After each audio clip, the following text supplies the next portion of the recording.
Hi ಎಲ್ರಿಗೂ ನಮಸ್ಕಾರ. Share marketing Kannada ಚಾನೆಲ್ಗೆ ನಿಮಗೆ ಸ್ವಾಗತ. ಕ್ವಾಂಟ್ ಮ್ಯೂಚುವಲ್ ಫಂಡ್ ಸೆಬಿ ಪ್ರೋಬನ್ನು ಫೇಸ್ ಮಾಡ್ತಿದ್ದಾರೆ. ಹಾಗೆಯೇ ವೀಕೆಂಡ್ನಲ್ಲಿ ಕೂಡ ಒಂದು ನ್ಯೂಸ್ ನೋಡೋದಕ್ಕೆ ಸಿಕ್ಕಿತ್ತು. ಸೆಬಿ ಕ್ವಾಂಟ್ ಮ್ಯೂಚುವಲ್ ಫಂಡ್ನ ಕೆಲವೊಂದಿಷ್ಟು ಪ್ರಿಮೈಸಸ್ಗಳಲ್ಲಿ ಸರ್ಚನ್ನು ಮಾಡಿದರೆ ಅವ್ರಿಗೆ ಕೆಲವೊಂದಿಷ್ಟು ಎವಿಡೆನ್ಸ್ಗಳು ಸಿಕ್ಕಿದೆ. ಅದರ ಬೇಸಿಸ್ ಮೇಲೆ ಸೀಸರನ್ನು ಕೂಡ ಮಾಡಿದ್ದಾರೆ ಅಂತ. ಸೊ ಈ ಒಂದು ಕೇಸ್ ಫ್ರಂಟ್ ರನ್ನಿಂಗ್ ಕೇಸ್ ಆಗಿರುತ್ತೆ.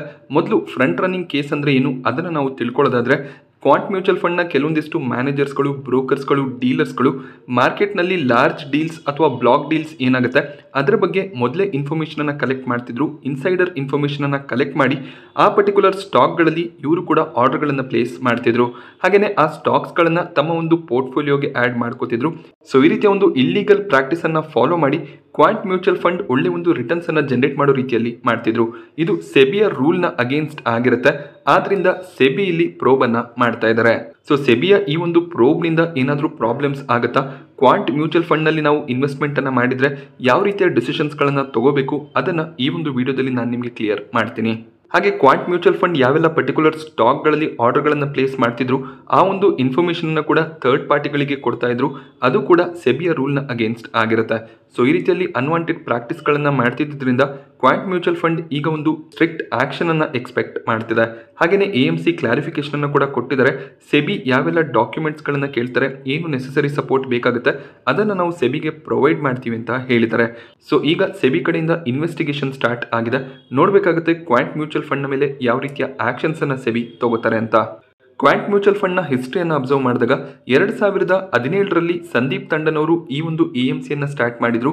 ಅವ್ರಿಗೆ ಸೆಬಿ ಕಡೆಯಿಂದ ಮ್ಯೂಚುವಲ್ ಫಂಡ್ ಬಿಸ್ನೆಸ್ಸನ್ನು ಮಾಡೋದಕ್ಕೆ ಅಪ್ರೂವಲ್ ಕೂಡ ಸಿಕ್ಕಿತ್ತು. ಈಗ 2024ರಲ್ಲಿ ಕ್ವಾಂಟ್ ಮ್ಯೂಚುವಲ್ ಫಂಡ್ನ ಟೋಟಲ್ AUM ಸೈಜ್ 90,000 ಕೋಟಿ ನಮಗೆ ನೋಡೋದಕ್ಕೆ ಸಿಗುತ್ತೆ. ಕ್ವಾಂಟ್ ಸ್ಮಾಲ್ ಕ್ಯಾಪ್ ಫಂಡ್ ತುಂಬಾನೇ ಫೇಮಸ್ ಸ್ಮಾಲ್ ಕ್ಯಾಪ್ ಫಂಡ್ ಆಗಿದೆ. ಈ ಒಂದು ಫಂಡ್ನ AUM ಸೈಜೇ 22,000 ಕೋಟಿ ಅರೌಂಡಲ್ಲಿ ಇದೆ. ಅರೌಂಡ್ 68% ಇನ್ವೆಸ್ಟ್ಮೆಂಟನ್ನು ಇವರು ಸ್ಮಾಲ್ ಕ್ಯಾಪ್ ಸ್ಟಾಕ್ಗಳಲ್ಲಿ ಮಾಡಿದರೆ 28% ಇನ್ವೆಸ್ಟ್ಮೆಂಟ್ ಲಾರ್ಜ್ ಮತ್ತು ಮಿಡ್ ಕ್ಯಾಪ್ ಸ್ಟಾಕ್ಗಳಲ್ಲಿ ಇದೆ. ಕ್ವಾಂಟ್ ಮ್ಯೂಚುವಲ್ ಫಂಡ್ ಅಂದಾಗ ಕೇವಲ ಒಂದು ಮ್ಯೂಚುವಲ್ ಫಂಡ್ ಅಲ್ಲ, ಇವರು ಸಾಕಷ್ಟು ಮ್ಯೂಚುವಲ್ ಫಂಡ್ಗಳನ್ನು ಲಾಂಚ್ ಮಾಡಿದರೆ ಇದು ಓವರ್ ಆಲ್ AUMನ ಮೇಲೆ ಬಂದಿರುವಂಥ ಒಂದು ಆರೋಪ ಆಗಿರುತ್ತೆ. ಕ್ವಾಂಟ್ ಸ್ಮಾಲ್ ಕ್ಯಾಪ್ ಫಂಡ್ನ ಪೋರ್ಟ್ಫೋಲಿಯೋನ ನಾವು ಅಬ್ಸರ್ವ್ ಮಾಡಿದಾಗ ರಿಲಯನ್ಸ್ ಇಂಡಸ್ಟ್ರೀಸ್ನಲ್ಲಿ 9.5% ಹೋಲ್ಡಿಂಗ್ ಅನ್ನು ಇವರು ಹೊಂದಿದ್ದಾರೆ. ಹಾಗೆ ಜಿಯೋ ಫಿನಾನ್ಷಿಯಲ್ ಸರ್ವಿಸಸ್ನಲ್ಲಿ 6% ಹೋಲ್ಡಿಂಗ್ ಇದೆ. HDFC bank, IRB infra, Bikaji foods, Aegis logistic ಈ ರೀತಿಯಲ್ಲಿ ಸಾಕಷ್ಟು ಸ್ಟಾಕ್ಗಳಲ್ಲಿ ಇನ್ವೆಸ್ಟ್ಮೆಂಟನ್ನು ಮಾಡಿದ್ದಾರೆ. ಸೊ ಇಲ್ಲಿ ಇಶ್ಯೂ ಇರೋದು ಕೇವಲ ಕ್ವಾಂಟ್ ಸ್ಮಾಲ್ ಕ್ಯಾಪ್ ಫಂಡ್ನಲ್ಲಿ ಅಲ್ಲ. ಸೊ ಈ ಒಂದು AMC ಕಡೆಯಿಂದ ಯಾವೆಲ್ಲ ಫಂಡ್ಸ್ ಬಂದಿದೆ ಆ ಎಲ್ಲ ಫಂಡ್ಸ್ಗಳಲ್ಲಿ ಕೂಡ ಪ್ರಾಬ್ಲಮ್ಸ್ ನೋಡೋದಕ್ಕೆ ಸಿಗ್ತದೆ. ಹಾಗೆ ಇನ್ನೊಂದು ವಿಷಯ ಏನು ಅಂದರೆ, ಕ್ವಾಂಟ್ ಮ್ಯೂಚುವಲ್ ಫಂಡ್ ಯಾವುದೇ ಒಂದು ಮ್ಯೂಚುವಲ್ ಫಂಡ್ ಅಂದರೆ ಬೇರೆ AMCಗಳು, ಅದು HDFC AMC ಆಗಿರ್ಬೋದು, ಆಕ್ಸಿಸ್ ಮ್ಯೂಚುವಲ್ ಫಂಡ್ ಆಗಿರ್ಬೋದು, ಈ ರೀತಿಯ ಯಾವುದೇ ಒಂದು AMC ಇನ್ವೆಸ್ಟ್ ಮಾಡದೇ ಇರುವಂಥ 14 ಸ್ಟಾಕ್ಗಳಲ್ಲಿ ಇನ್ವೆಸ್ಟ್ಮೆಂಟನ್ನು ಮಾಡಿದರೆ ಇದು ತಪ್ಪು ಅಂತ ಹೇಳೋದಕ್ಕೆ ಸಾಧ್ಯ ಆಗೋದಿಲ್ಲ. ಮೇ ಬಿ ಕ್ವಾಂಟ್ ಮ್ಯೂಚುವಲ್ ಫಂಡ್ನ ಮ್ಯಾನೇಜರ್ಗಳು ರಿಸರ್ಚನ್ನು ಮಾಡಿ ಈ 14 ಸ್ಟಾಕ್ಗಳು ಚೆನ್ನಾಗಿ ಪರ್ಫಾರ್ಮ್ ಮಾಡ್ಬೋದು ಅಂತ ಆ ಸ್ಟಾಕ್ಸನ್ನು ಪೋರ್ಟ್ಫೋಲಿಯೋಗೆ ಆ್ಯಡ್ ಮಾಡಿರುವಂಥ ಚಾನ್ಸಸ್ ಇರುತ್ತೆ. ಬಟ್ ಇದರ ಬಗ್ಗೆ ಕೂಡ ಸೆಬಿ ಪ್ರೋಬನ್ನು ಮಾಡ್ತಿದ್ದಾರೆ. ಸೊ ಇವರು Jash engineering, Vishnu Prakash Pungliya, Rossell India, Lancer, HP adhesives, prime securities ಈ ರೀತಿಯ ಕೆಲವೊಂದಿಷ್ಟು ಸ್ಟಾಕ್ಗಳಲ್ಲಿ ಇನ್ವೆಸ್ಟ್ಮೆಂಟನ್ನು ಮಾಡಿದರೆ ಹೆಚ್ಚಿನ ಒಂದು ಇನ್ವೆಸ್ಟ್ಮೆಂಟ್ ಸ್ಮಾಲ್ ಕ್ಯಾಪ್ ಸ್ಟಾಕ್ಗಳಲ್ಲಿ ನೋಡೋದಕ್ಕೆ ಸಿಗುತ್ತೆ. ಹಾಗೆ ಈ ರೀತಿಯಲ್ಲಿ ಕೇವಲ ಕ್ವಾಂಟ್ ಮ್ಯೂಚುವಲ್ ಫಂಡ್ ಹೋಲ್ಡ್ ಮಾಡ್ತಿರುವಂಥ ಕಂಪನಿಗಳಲ್ಲಿ ಕಳೆದ ಒಂದು ವರ್ಷದಲ್ಲಿ 40ರಿಂದ 42% ರಿಟರ್ನ್ಸ್ ನೋಡೋದಕ್ಕೆ ಸಿಕ್ಕಿದೆ. ಸೊ ಕ್ವಾಂಟ್ ಸ್ಮಾಲ್ ಕ್ಯಾಪ್ ಫಂಡ್ನ ಎಕ್ಸಾಂಪಲನ್ನು ನಾವು ತಗೊಂಡಾಗ ಈ ಕೆಟಗರಿಯಲ್ಲಿ ಇರುವಂಥ ಸ್ಮಾಲ್ ಕ್ಯಾಪ್ ಫಂಡ್ಗಳಿಗೆ ಕಂಪೇರ್ ಮಾಡಿದಾಗ ಒಳ್ಳೆ ಒಂದು ರಿಟರ್ನ್ಸನ್ನು ಕ್ವಾಂಟ್ ಸ್ಮಾಲ್ ಕ್ಯಾಪ್ ಫಂಡ್ ಜನರೇಟ್ ಮಾಡಿ ಕೊಟ್ಟಿದೆ.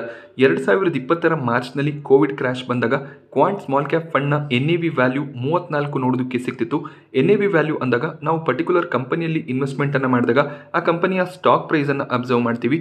ಅದೇ ನಾವು ಮ್ಯೂಚುವಲ್ ಫಂಡ್ಗಳಲ್ಲಿ ಇನ್ವೆಸ್ಟ್ಮೆಂಟನ್ನು ಮಾಡುವಾಗ ಸೊ ಆ ಒಂದು ಮ್ಯೂಚುವಲ್ ಫಂಡ್ನ NAV ವ್ಯಾಲ್ಯೂ ಏನಿದೆ ಅದರ ಬೇಸಿಸ್ ಮೇಲೆ ಇನ್ವೆಸ್ಟ್ಮೆಂಟನ್ನು ಮಾಡಿದಾಗ NAV ವ್ಯಾಲ್ಯೂ ಇನ್ಕ್ರೀಸ್ ಆದಾಗ ನಮ್ಮ ಒಂದು ಇನ್ವೆಸ್ಟ್ಮೆಂಟ್ನ ಮೇಲೆ ಒಳ್ಳೆ ಒಂದು ರಿಟರ್ನ್ಸ್ ಕೂಡ ಸಿಗೋದಕ್ಕೆ ಸ್ಟಾರ್ಟ್ ಆಗುತ್ತೆ.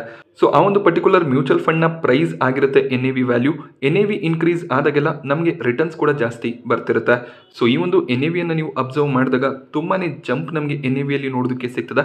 ಸೊ ಒಂದು ಮ್ಯೂಚುವಲ್ ಫಂಡ್ ಅಂದಾಗ ಅದು ಗ್ರೂಪ್ ಆಫ್ ಸ್ಟಾಕ್ಗಳ ಒಂದು ಹೋಲ್ಡಿಂಗ್ ಆಗಿರುತ್ತೆ. ಎಕ್ಸಾಂಪಲ್ಗೆ ಕ್ವಾಂಟ್ ಸ್ಮಾಲ್ ಕ್ಯಾಪ್ ಫಂಡ್ ಅನ್ನೇ ತಗೊಂಡಾಗ ಸೊ ಈ ಒಂದು ಫಂಡ್ನ ಹೋಲ್ಡಿಂಗ್ ನಲ್ಲಿ ಸಾಕಷ್ಟು ಸ್ಟಾಕ್ಗಳು ನಮಗೆ ನೋಡೋದಕ್ಕೆ ಸಿಗುತ್ತೆ. Reliance, Jio financials, IRB, HDFC bank, Bikaji foods, Aegis logistic ಹಾಗೆ ಹುಡ್ಕೋ ಈ ರೀತಿಯಲ್ಲಿ ಸ್ಟಾಕ್ಗಳು ಇವರ ಪೋರ್ಟ್ಫೋಲಿಯೋನಲ್ಲಿ ನೋಡೋದಕ್ಕೆ ಸಿಗುತ್ತೆ. ಇದರ ವೇಟೇಜ್ ಅನ್ನು ಕೂಡ ನೀವು ಇಲ್ಲಿ ಅಬ್ಸರ್ವ್ ಮಾಡಬಹುದಾಗುತ್ತೆ. ಮ್ಯೂಚುವಲ್ ಫಂಡ್ಗಳಲ್ಲಿ ನಾವು ಯಾವಾಗ ಇನ್ವೆಸ್ಟ್ಮೆಂಟನ್ನು ಮಾಡ್ತೀವಿ ಅಂದರೆ ಪರ್ಟಿಕ್ಯುಲರ್ ಸ್ಟಾಕ್ನ ಬಗ್ಗೆ ರಿಸರ್ಚನ್ನು ಮಾಡೋದಕ್ಕೆ ಆಗದೇ ಯಾವ ಒಂದು ಕಂಪನಿಯಲ್ಲಿ ಇನ್ವೆಸ್ಟ್ ಮಾಡೋದು ಅನ್ನುವಂಥ ಒಂದು ಡೌಟ್ಸ್ ಇದ್ದಾಗ ನಾವು ಮ್ಯೂಚುವಲ್ ಫಂಡ್ಗಳಲ್ಲಿ ಇನ್ವೆಸ್ಟ್ಮೆಂಟನ್ನು ಮಾಡ್ತೀವಿ. ಆ ಮ್ಯೂಚುವಲ್ ಫಂಡ್ನ ಮ್ಯಾನೇಜರ್ಗಳು ಅವರು ರಿಸರ್ಚನ್ನು ಮಾಡಿ ಅವರು ಪರ್ಟಿಕ್ಯುಲರ್ ಸ್ಟಾಕ್ಗಳನ್ನು ತಮ್ಮ ಒಂದು ಪೋರ್ಟ್ಫೋಲಿಯೋಗೆ ಆ್ಯಡ್ ಮಾಡಿ ಅದನ್ನು ಒಂದು ಫಂಡ್ ಆಗಿ ಕ್ರಿಯೇಟ್ ಮಾಡ್ತಾರೆ. ಈ ರೀತಿಯ ಫಂಡ್ಗಳಲ್ಲಿ ನಾವು ಇನ್ವೆಸ್ಟ್ಮೆಂಟನ್ನು ಮಾಡಿದಾಗ ಆ ಪರ್ಟಿಕ್ಯುಲರ್ ಫಂಡ್ನ ಪೋರ್ಟ್ಫೋಲಿಯೋನಲ್ಲಿ ಇರುವಂಥ ಸ್ಟಾಕ್ಗಳ ಪರ್ಫಾರ್ಮೆನ್ಸ್ ಯಾವ ರೀತಿಯಲ್ಲಿ ಇರುತ್ತೆ ಅದರ ಬೇಸಿಸ್ ಮೇಲೆ ನಮಗೆ ರಿಟರ್ನ್ಸ್ ಸಿಗುತ್ತೆ. ಸೊ ಕ್ವಾಂಟ್ ಸ್ಮಾಲ್ ಕ್ಯಾಪ್ ಫಂಡ್ನಲ್ಲಿ 10 ವರ್ಷದ ಇನ್ವೆಸ್ಟ್ಮೆಂಟನ್ನು ನೀವು ಮಾಡಿದ್ರೆ 1 ಲಕ್ಷ ಲಂಸಮ್ ಅಮೌಂಟನ್ನು ಹಾಕಿದ್ರೆ ನಿಮ್ಮ 1 ಲಕ್ಷ ಮುಂದಿನ 10 ವರ್ಷದ ಒಳಗಾಗಿ 7,46,000 ಆಗುತ್ತೆ. ಸೊ 645% ರಿಟರ್ನ್ಸ್ ಈ ಒಂದು ಪ್ಲಾನ್ನಲ್ಲಿ ಜನರೇಟ್ ಆಗುವಂಥ ಚಾನ್ಸಸ್ ಇದೆ. ಇದು ಕ್ವಾಂಟ್ ಸ್ಮಾಲ್ ಕ್ಯಾಪ್ ಫಂಡ್ನ ಒಂದು ಪರ್ಫಾರ್ಮೆನ್ಸ್ ಆಗಿರುತ್ತೆ. ಈ ರೀತಿಯ ಪರ್ಫಾರ್ಮೆನ್ಸನ್ನು ಯಾವುದೇ ಒಂದು ಫಂಡ್ ಕೊಟ್ಟಾಗ ಹೆಚ್ಚಾಗಿ ಇನ್ವೆಸ್ಟರ್ಸ್ಗಳು ಅಟ್ರಾಕ್ಟ್ ಆಗ್ತಾರೆ. ಖಂಡಿತವಾಗ್ಲೂ ಅವರು ಆ ಫಂಡ್ಗಳಲ್ಲಿ ಇನ್ವೆಸ್ಟ್ಮೆಂಟನ್ನು ಮಾಡ್ತಾರೆ. ಸೊ ಫಂಡ್ಗಳಲ್ಲಿ ಏನಾಗ್ತದೆ ಅದರ ಬಗ್ಗೆ ಇನ್ವೆಸ್ಟರ್ಸ್ಗಳಿಗೆ ಗೊತ್ತಾಗೋದಿಲ್ಲ. ಈ ರೀತಿಯ ಸೆಬಿ ಪ್ರೋಬ್ನ ನ್ಯೂಸ್ ಆಗಿರ್ಬೋದು ಅಥವಾ ಯಾವುದಾದ್ರೂ ಒಂದು ನ್ಯೂಸ್ ನೋಡೋದಕ್ಕೆ ಸಿಕ್ಕಿದಾಗ ಮಾತ್ರ ಇಲ್ಲಿಗಲ್ ಪ್ರಾಕ್ಟೀಸಸ್ನ ಮೂಲಕ ಇನ್ವೆಸ್ಟ್ಮೆಂಟ್ ಆಗ್ತದೆ ಅನ್ನುವಂಥ ನ್ಯೂಸ್ ನೋಡೋದಕ್ಕೆ ಸಿಗುತ್ತೆ. ಸೊ ಈಗ ನ್ಯೂಸ್ ಏನೋ ನೋಡೋದಕ್ಕೆ ಸಿಕ್ಕಿದೆ, ನಾವು ಕ್ವಾಂಟ್ ಮ್ಯೂಚುವಲ್ ಫಂಡ್ಗಳಲ್ಲಿ ಇನ್ವೆಸ್ಟ್ಮೆಂಟನ್ನು ಮಾಡ್ತಿದ್ದೀವಿ, ನಾವು ಏನು ಮಾಡಬೇಕು ಅನ್ನುವಂಥ ಒಂದು ಕ್ವೆಶ್ಚನ್ ಇದ್ದರೆ ಇಲ್ಲಿ ಹೆಚ್ಚಾಗಿ ವರಿ ಮಾಡುವಂಥ ಅವಶ್ಯಕತೆ ಇರೋದಿಲ್ಲ. ಇಲ್ಲಿ ಮೇಜರಾಗಿ ಒಂದು ಇಂಪ್ಯಾಕ್ಟ್ ಆಗುತ್ತೆ. ಈ ನ್ಯೂಸ್ ಬಂದಿರೋದ್ರಿಂದ ಯಾರೆಲ್ಲ ಕ್ವಾಂಟ್ ಮ್ಯೂಚುವಲ್ ಫಂಡ್ನಲ್ಲಿ ಇನ್ವೆಸ್ಟ್ಮೆಂಟನ್ನು ಮಾಡಿರ್ತಾರೆ ಅವರು ಸ್ವಲ್ಪ ಪ್ಯಾನಿಕ್ ಆಗಿ ತಮ್ಮ ಮ್ಯೂಚುವಲ್ ಫಂಡ್ ಯೂನಿಟ್ಸ್ಗಳನ್ನು ಸೆಲ್ ಮಾಡುವಂಥ ಚಾನ್ಸಸ್ ಇರುತ್ತೆ. ಇದರಿಂದ ಆಟೋಮ್ಯಾಟಿಕ್ ಆಗಿ ಫಂಡ್ ಮ್ಯಾನೇಜರ್ಸ್ ಏನು ಮಾಡಬೇಕಾಗುತ್ತೆ ಅಂದರೆ ಅವರು ಆ ಪರ್ಟಿಕ್ಯುಲರ್ ಫಂಡ್ನ ಪೋರ್ಟ್ಫೋಲಿಯೋನಲ್ಲಿರುವಂಥ ಸ್ಟಾಕ್ಗಳನ್ನು ಸೆಲ್ ಮಾಡಿ ಯಾರೆಲ್ಲ ರಿಡೀಮ್ ಮಾಡ್ಕೊಂಡಿರ್ತಾರೆ ಅವ್ರಿಗೆ ಅಮೌಂಟನ್ನು ಕ್ರೆಡಿಟ್ ಮಾಡಬೇಕಾಗುತ್ತೆ. ನಾನು ಕ್ವಾಂಟ್ ಮ್ಯೂಚುವಲ್ ಫಂಡ್ಗಳಲ್ಲಿ ಇನ್ವೆಸ್ಟ್ಮೆಂಟನ್ನು ಮಾಡಿದ್ದೀನಿ, ನನ್ನ ಇನ್ವೆಸ್ಟ್ಮೆಂಟ್ ರಿಸ್ಕಲ್ಲಿದೆಯಾ ಅಂತ ನೀವು ಕೇಳೋದಾದರೆ ನಿಮಗೆ ರಿಸ್ಕ್ ಅಂತ ಅನಿಸಿದ್ರೆ ನಿಮ್ಮ ಒಂದು ಯೂನಿಟ್ಸ್ ಏನಿದೆ ಅದನ್ನು ನೀವು ರೀಡೀಮ್ ಮಾಡಿಕೊಂಡು ಅದೇ ಸೇಮ್ ಕ್ಯಾಟಗರಿಯ ಬೇರೆ AUMನ ಫಂಡ್ನಲ್ಲಿ ಇನ್ವೆಸ್ಟ್ಮೆಂಟನ್ನು ಮಾಡ್ಬೋದಾಗುತ್ತೆ. ಇಲ್ಲಿ ಸೆಬಿ ಜಸ್ಟ್ ಇನ್ವೆಸ್ಟಿಗೇಷನನ್ನು ಸ್ಟಾರ್ಟ್ ಮಾಡ್ಕೊಂಡಿದ್ದಾರೆ, ಇನ್ನೂ ಕೂಡ ಯಾವುದೇ ರೀತಿಯ ಒಂದು ಕ್ಲಿಯರ್ ಡೈರೆಕ್ಷನ್ ನೋಡೋದಕ್ಕೆ ಸಿಕ್ಕಿಲ್ಲ. ಸೊ ನಿಮ್ಮ ಇನ್ವೆಸ್ಟ್ಮೆಂಟ್ ಏನಿದೆ ಅದು ಸೇಫ್ ಆಗಿರುತ್ತೆ, ಇದಕ್ಕೆ ಸೆಬಿಯ ಗ್ಯಾರಂಟಿ ಕೂಡ ಇದೆ. ಬಟ್ ಇಲ್ಲಿ ಇನ್ವೆಸ್ಟರ್ಸ್ಗಳು ತಮ್ಮ ಒಂದು ಯೂನಿಟ್ಸ್ಗಳನ್ನು ಸೆಲ್ ಮಾಡ್ತಾ ಹೋದಾಗ ಮ್ಯೂಚುವಲ್ ಫಂಡ್ ಹೌಸ್ಗೆ ಯಾವುದೇ ರೀತಿಯ ಒಂದು ವೇ ಇರೋದಿಲ್ಲ. ಅವರು ತಮ್ಮ ಪೋರ್ಟ್ಫೋಲಿಯೋನಲ್ಲಿ ಯಾವ ಶೇರ್ಸ್ ಇರುತ್ತೆ ಆ ಶೇರ್ಸ್ಗಳನ್ನು ಸೆಲ್ ಮಾಡಲೇಬೇಕಾಗುತ್ತೆ. ಆದ್ದರಿಂದ ಸ್ವಲ್ಪ ಪ್ಯಾನಿಕ್ NAVನಲ್ಲಿ ನೋಡೋದಕ್ಕೆ ಸಿಗ್ಬೋದು. ಬಟ್ ಆ ರೀತಿಯ ಯಾವುದೇ ಒಂದು ಪ್ರೆಷರ್ ಸೆಲ್ಲಿಂಗ್ ನೋಡೋದಕ್ಕೆ ಸಿಗಲಿಲ್ಲ ಅಂದರೆ ನಿಮ್ಮ ಫಂಡ್ಸ್ ಸೇಫ್ ಆಗೇ ಇರುತ್ತೆ. ಅಕಸ್ಮಾತ್ ಇಲ್ಲಿ ಕ್ವಾಂಟ್ ಮ್ಯೂಚುವಲ್ ಫಂಡ್ನ ಮ್ಯಾನೇಜರ್ಸ್ಗಳು ಏನಾದರೂ ಮಿಸ್ಟೇಕನ್ನು ಮಾಡಿದರೆ ಅವರ ಮೇಲೆ ಸೆಬಿ ಆ್ಯಕ್ಷನನ್ನು ತಗೋತಾರೆ. ಫಂಡ್ಗೆ ಯಾವುದೇ ರೀತಿಯ ಪ್ರಾಬ್ಲಮ್ ಇರೋದಿಲ್ಲ. ಓವರ್ ಆಲ್ ಕ್ವಾಂಟ್ ಮ್ಯೂಚುವಲ್ ಫಂಡೇ ಈ ರೀತಿಯ ಒಂದು ಇರ್ರೆಗ್ಯುಲಾರಿಟೀಸನ್ನು ಫಾಲೋ ಮಾಡ್ತಿದೆ ಅಂದಾಗ ಆ ಒಂದು ಫಂಡ್ ಹೌಸ್ನ ಲೈಸೆನ್ಸನ್ನು ಕ್ಯಾನ್ಸಲ್ ಮಾಡುವಂಥ ಚಾನ್ಸಸ್ ಇರುತ್ತೆ. ಅದು ಕೊನೆ ಸ್ಟೆಪ್ ಆಗಿರುತ್ತೆ. ಒಂದು ಪ್ಯಾನಿಕ್ ಸೆಲ್ಲಿಂಗ್ ಬರುತ್ತೆ ಅನ್ನೋದು ಸೆಬಿಗೂ ಕೂಡ ಗೊತ್ತಿರುತ್ತೆ. ಆದ್ದರಿಂದ ಸೆಬಿ ಆ ರೀತಿಯ ಆ್ಯಕ್ಷನ್ಸ್ಗಳನ್ನು ತಗೊಳ್ಳುವಾಗ ಸ್ವಲ್ಪ ಕೇರ್ಫುಲ್ ಆಗಿ ಡಿಸಿಷನ್ಸ್ಗಳನ್ನು ತಗೋತಾರೆ. ಅವರು ರಿಡಿಮ್ಷನನ್ನು ಕ್ಯಾನ್ಸಲ್ ಮಾಡುವಂಥ ಚಾನ್ಸಸ್ ಇರುತ್ತೆ. ಅಂದರೆ ಯಾರು ಪ್ಯಾನಿಕ್ ಸೆಲ್ಲಿಂಗನ್ನು ಮಾಡ್ತಿರ್ತಾರೆ ಆಗ ಸೆಲ್ಲಿಂಗ್ ಮಾಡದೇ ಇರೋ ರೀತಿಯಲ್ಲಿ ಅದನ್ನು ರೆಸ್ಟ್ರಿಕ್ಟ್ ಮಾಡುವಂಥ ಚಾನ್ಸಸ್ ಇರುತ್ತೆ. ಅದಾದಮೇಲೆ ಇನ್ವೆಸ್ಟರ್ಸ್ಗಳು ಏನು ಅಮೌಂಟನ್ನು ಇನ್ವೆಸ್ಟ್ ಮಾಡಿರ್ತಾರೆ ಆ ಅಮೌಂಟನ್ನು ಇನ್ವೆಸ್ಟರ್ಸ್ಗಳಿಗೆ ರಿಟರ್ನ್ ಮಾಡುವಂಥ ಚಾನ್ಸಸ್ ಇರುತ್ತೆ. ಬಟ್ NAV ವ್ಯಾಲ್ಯೂ ಫಾಲ್ ಆಗ್ತಾ ಹೋದರೆ ಅದು ನಿಮ್ಮ ಲಾಸ್ ಆಗಿರುತ್ತೆ. ಅಲ್ಲಿವರೆಗೂ ಯಾವುದೇ ರೀತಿಯ ಪ್ರಾಬ್ಲಮ್ಸ್ ಇರೋದಿಲ್ಲ.